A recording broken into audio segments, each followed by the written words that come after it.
রাস্তাঘাটে বের হওয়ার সময় তিনটা আমল করে আপনি বের হয়ে যাবেন, ইনশাআল্লাহ ওই রাস্তাঘাটের বিপদ আপদ বালা মুসিবত থেকে আল্লাহ পাক আপনাকে হেফাজত করবে, রাস্তার অ্যাক্সিডেন্ট থেকে আল্লাহ পাক আপনাকে হেফাজত করবে।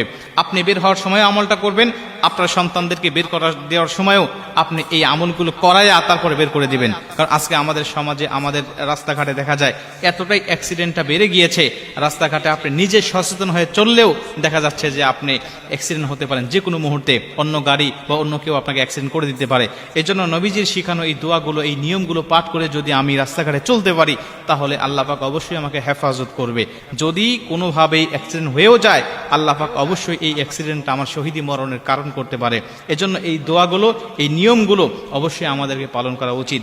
প্রথম কথা হলো, যদি আপনি দূরবর্তী কোনো সফরে রওনা হন, যেটা আপনি সফরের জন্য রওনা হয়েছেন, কসরের অন্তর্ভুক্ত আপনি হয়ে গিয়েছেন, এমন যদি সফর হয়ে থাকে 15 দিনের জন্য আপনি 48 মাইলের অধিক আপনি অতিক্রম করবেন, এমন যদি সফর হয়ে থাকে, প্রথম আমল হলো আপনি বের হয়ে যাওয়ার সময় 2 রাকাত নামাজ আদায় করে, নফল নামাজ আদায় করে বের হয়ে যাবেন। নবীজি বলছে এই 2 রাকাত নামাজ আদায় করে যদি কোনো মানুষ সফরে বের হয়ে যায়, আল্লাহ রাব্বুল আলামিন এই নামাজের বদলতে ওই ব্যক্তির জিম্মা নিয়ে নেন, ওই ব্যক্তির জিম্মাদারি নিয়ে নেন, রাস্তাঘাটের বিপদ আপদ বালা মুসিবত থেকে আল্লাহ পাক তাকে সম্পূর্ণ হেফাজত করে।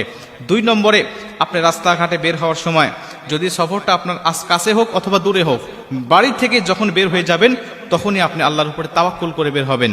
বিসমিল্লাহি তাওয়াক্কালতু আলাল্লাহ লা হাওলা ওয়ালা কুওয়াতা ইল্লা বিল্লাহিল আলিয়্যিল আযীম। এই দোয়াটা আমরা সকলেই জানি, ছোট্ট একটি একদম কমন একটি দোয়া।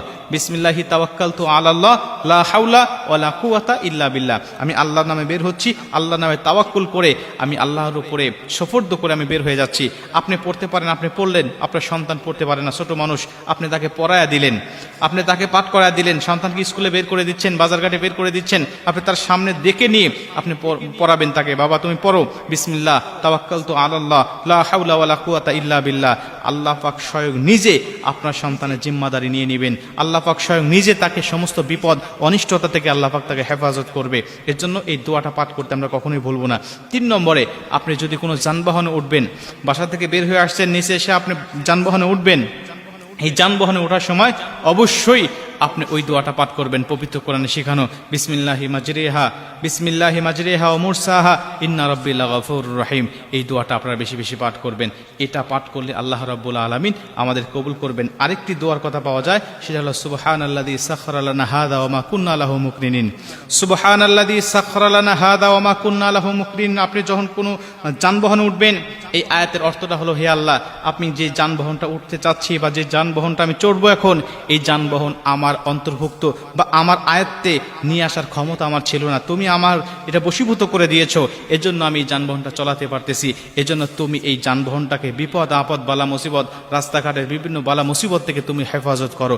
আপনি যখন আল্লাহকে বলে পবিত্র কোরআন আয়াতটা তেলাওয়াত করে এই সুন্নাহ পদ্ধতিগুলো মেনে যখন রাস্তাঘাটে বের হবেন, অবশ্যই আল্লাহ রাব্বুল আলামিন আপনাকে হেফাজত করবে। রাস্তাঘাটের বিপদ আপদ বালা মুসিবত থেকে আল্লাহ পাক আপনাকে অবশ্যই বিরত রাখবে।